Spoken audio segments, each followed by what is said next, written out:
روزګان کې ماشوم ته د مور د شیدو ورکولو اونۍ لمانځنې پر مهال مسؤلینو ماشوم ته د مور د شیدو د ګټو ترڅنګ سپارښتنه وکړه چې د شیدو ورکولو پر مهال میندې باید له سمو خوړو څخه برخمنې وي.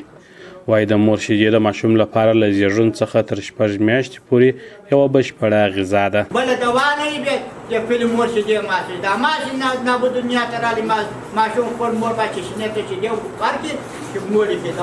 مګر د مور شیدې هغه شیدې دي چې همیشه تیار همیشه آماده د کوچني په طبیعت سره برابر د کوچني د ضرورتو متعلق چې څه کوم شیان دي دا ټول په دې کې موجود دي.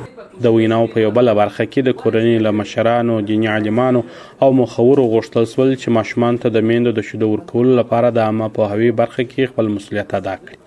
د روزګان روغتیایي مسؤلین وایي د روان کال په 7 میاشتو کې د دې ولایت په 101 روغتیایي مرکزونو کې د ثبت شوو خوارځواکو ماشومانو شمېر 12800 ته رسېدلی او ممکن د دې کال تر پایه 2 برابره شي. 2024 کال چې دی یعنې دا اوس 7 میاشتې تېرې شوي دي. د 7 میاشتو ارقام موږ په لاس کې لرو چې 12601 دي.